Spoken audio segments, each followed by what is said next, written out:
जैसा कि हम सबको मालूम है कि मार्केट अभी ऑल टाइम हाई पर है, बट अभी भी बहुत सारे इन्वेस्टर्स ऐसे हैं जो मार्केट में आना चाहते हैं, मतलब वो इन्वेस्टमेंट करना चाहते हैं, बट कहीं ना कहीं मन में बहुत बड़ा एक डर बैठा हुआ है कि पता नहीं मार्केट अभी ऑल टाइम हाई पर है, अगर हमने अभी इन्वेस्टमेंट कर दिया तो क्या होगा। तो एक ये बहुत बड़ा कन्फ्यूज़न बना हुआ है। अगर आपके मन में भी ऐसा कुछ कन्फ्यूज़न है तो आपको कुछ बातों का ध्यान रखना बहुत ही ज़रूरी है, क्योंकि इस वक्त मार्केट में कदम रखना बहुत ख़तरनाक हो सकता है आपके इन्वेस्टमेंट के लिए। तो सबसे पहले हम बात करते हैं कि अभी आपको मार्केट में इन्वेस्टमेंट करना चाहिए या नहीं करना चाहिए। तो देखिए, यहाँ पर एक चीज़ मैं कहना चाहूँगा, अगर आपको अभी इस टाइम पे अगर मार्केट में इन्वेस्टमेंट करना है तो आपको एक डिसीज़न लेना पड़ेगा। वो डिसीज़न ये होगा कि आप शॉर्ट टर्म के लिए इन्वेस्टमेंट करना चाहते हैं या लॉन्ग टर्म के लिए। अगर आप शॉर्ट टर्म के लिए इन्वेस्टमेंट करना चाहते हैं तो फिर एक डिसीज़न आपको यहाँ पर लेना पड़ेगा कि आप इक्विटी में जाना चाहते हैं या आउट ऑफ इक्विटी इन्वेस्टमेंट करना चाहते हैं। अगर आप इक्विटी में ख़ास तौर से मिड कैप और स्मॉल कैप टाइप की अगर कंपनीज में इन्वेस्टमेंट करना चाहते हैं तो मैं कहूँगा अगर आप शॉर्ट टर्म के लिए आ रहे हैं तो बिल्कुल ऐसी गलती मत कीजिए, क्योंकि ये आज की बात नहीं है। पहले भी इस तरह के रिकॉर्ड्स देखे गए हैं कि शॉर्ट टर्म में अगर आप इक्विटी में ख़ास तौर से मिड कैप और स्मॉल कैप की तरफ अगर आप जा रहे हैं तो वहाँ पर आपको नुकसान के अलावा कुछ नहीं मिल सकता है। अगर आप लॉन्ग टर्म के लिए आ रहे हैं तो बिल्कुल आपका वेलकम है, आप यहाँ पर आकर इन्वेस्टमेंट कर सकते हैं। यहाँ पर शॉर्ट ड्यूरेशन और लॉन्ग ड्यूरेशन का मेरा मतलब ये है कि शॉर्ट ड्यूरेशन 1 ईयर 2 ईयर्स के लिए, और अगर लॉन्ग ड्यूरेशन की बात करें तो 5 ईयर से ऊपर के लिए, मतलब 7 साल 8 साल के लिए अगर आप आना चाहते हैं तो बिल्कुल कोई दिक्कत नहीं है, आप इन्वेस्टमेंट कर सकते हैं। इतनी बातें अगर आपको समझ में आ गई है तो अब वो 5 बातें जो आपको याद रखनी चाहिए इस टाइम पे इन्वेस्टमेंट करने के लिए। पहला, रिस्क मैनेजमेंट। देखिए, जब मार्केट ऑल टाइम हाई पर है और इस टाइम पे अगर आपको इन्वेस्टमेंट करना है तो रिस्क मैनेजमेंट का ख्याल बहुत ही ज़्यादा रखना ज़रूरी है। समझ रहे कि नहीं? मेरे कहने का मतलब ये है कि अगर आपको इन्वेस्टमेंट करना है तो इस टाइम पे आप कोशिश करें कि आप अपने रिस्क टॉलरेंस के हिसाब से ही इन्वेस्टमेंट करें और फंड चुनें। ऐसा नहीं कि आप जज्बात में आ जाए और ज़्यादा रिटर्न्स के चक्कर में किसी बेकार फंड में इन्वेस्टमेंट कर दें। देखिए, मार्केट की जो हालत अभी है ना वो 2021 वाली हालत है, क्योंकि 2021 में कोविड के बाद क्या हुआ था, स्टॉक मार्केट में बहुत बड़ा उछाल आया था। उसके बाद भी मार्केट ऑल टाइम हाई पर नज़र आ रही थी। अच्छे बुरे स्टॉक जो भी थे ना वो सारे मतलब महंगे हो रहे थे और ऊपर की तरफ हाई की तरफ जा रहे थे।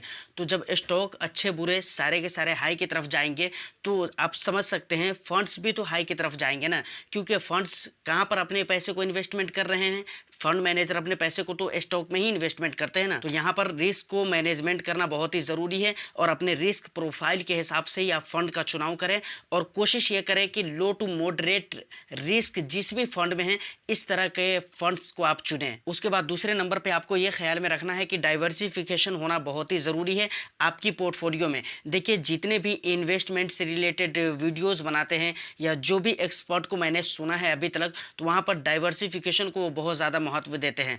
आप अगर एक ही सेक्टर की कई सारी कंपनीज में अपने पैसे को इन्वेस्टमेंट कर देंगे तो सोचिए जिस दिन उस सेक्टर में गिरावट आएगी उस दिन आपके फंड्स में तो मतलब बिल्कुल नुकसान ही नुकसान नजर आएगा ना, क्योंकि आपने एक ही सेक्टर की कई सारी कंपनियों में इन्वेस्टमेंट किया हुआ है। तो ऐसा आपको करना नहीं है, बल्कि कई सारे सेक्टर्स में, जैसे आईटी सेक्टर हो गया, फार्मा सेक्टर हो गया, बैंकिंग हो गया, रियल एस्टेट हो गया, मतलब अलग अलग सेक्टर की अलग अलग कंपनीज में आपको अपने पैसे को इन्वेस्टमेंट करके डाइवर्सिफाइड करना है अपने पोर्टफोलियो को। और ये सारी बातें जो मैं कर रहा हूँ ना अभी के लिए कर रहा हूँ, मतलब ऑल टाइम हाई पे जो मार्केट चल रही है।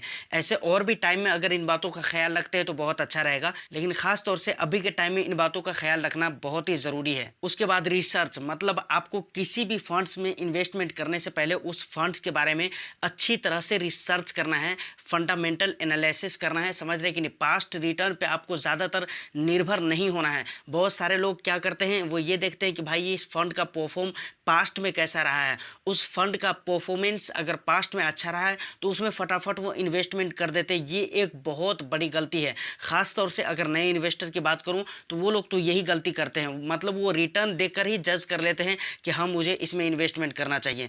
ऐसा आपको करना नहीं। करेंट मार्केट की कंडीशन और कंपनी के प्रोस्पेक्ट्स को समझने की कोशिश करना चाहिए आपको। उसके बाद हो सकता है कि आपके पास बहुत सारे पैसे हो, वो आपके बैंक अकाउंट में पड़े हो या फिर आपके घर में पड़े हो, उसे आप इन्वेस्टमेंट करना चाह रहे हो। उस पैसे की अभी कोई ज़रूरत नहीं है, आपको 4-5 साल तक की ज़रूरत नहीं पड़ने वाली है, तो आप उसको इन्वेस्टमेंट कीजिए, कोई ऑब्जेक्शन नहीं है। बट यहाँ पर आपको ख्याल ये रखना है कि आप अपने टोटल पैसे को एक मुश्त में मतलब लमसम करके इन्वेस्टमेंट ना करें।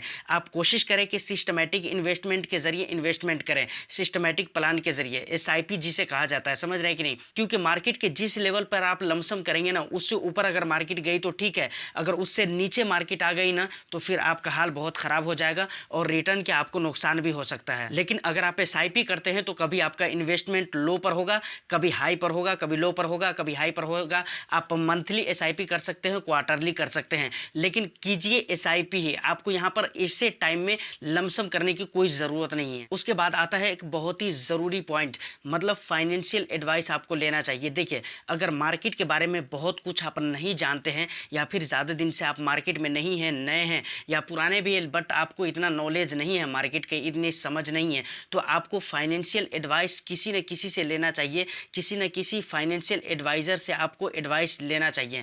देखिए, एडवाइस लेने से क्या होगा, इसका फ़ायदा ये होगा कि वो आपके एज को ध्यान में रखते हुए, आपके रिस्क प्रोफाइल को देखते हुए, इन सारी चीज़ों को गौर व फिक्र करते हुए वो आपको अच्छे फंड्स सजेस्ट करेंगे, तो इससे आपको नुकसान नहीं होगा। देखिए, अब लास्ट में मैं अपनी तरफ से एक एडवाइस देना चाहूँगा।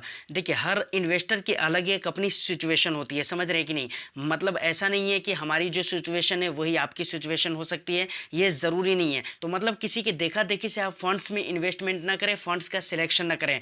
आप अपनी हालत, अपनी कंडीशन को देखिए, अपने प्रोफाइल को देखिए, उसके बाद ही आप डिसीजन लीजिए कि हाँ, मुझे इस फंड में इन्वेस्टमेंट करना है या नहीं करना है। क्योंकि बहुत मर्तबा ऐसा होता है कि लोग देखने से कि भाई वो इस कंपनी में इन्वेस्टमेंट कर रहा है, वो इस सेक्टर में इन्वेस्टमेंट कर रहा है, तो हम भी करेंगे। नहीं, हो सकता है उसका रिस्क प्रोफाइल हाई हो सकता है वो आपसे अच्छी कंडीशन में हो, तो हो सकता है कि उसको वो चीज़ अच्छी लग रही हो और उसको उसने चुना हो। तो इन बातों का ख्याल रखना बहुत ही ज़रूरी है, ख़ास तौर से अभी के डेट में, क्योंकि मार्केट अभी ऑल टाइम हाई पर है। बातें बहुत सारे इन्वेस्टर को समझ में नहीं आ रही है, काफ़ी लोग कन्फ्यूज्ड है कि हमें क्या करना चाहिए। तो उम्मीद करता हूँ कि इस वीडियो को अगर आपने यहाँ तक के देख लिया है तो आपके बहुत सारे डाउट्स क्लियर हो गए होंगे और आपको कुछ न कुछ बातें अच्छी लगी होगी। तो वीडियो अगर अच्छी लगी तो वीडियो को लाइक और शेयर कर दीजिए। मैं फिर मिलता हूँ किसी नेक्स्ट वीडियो में, जब तक के लिए ऑल द बेस्ट।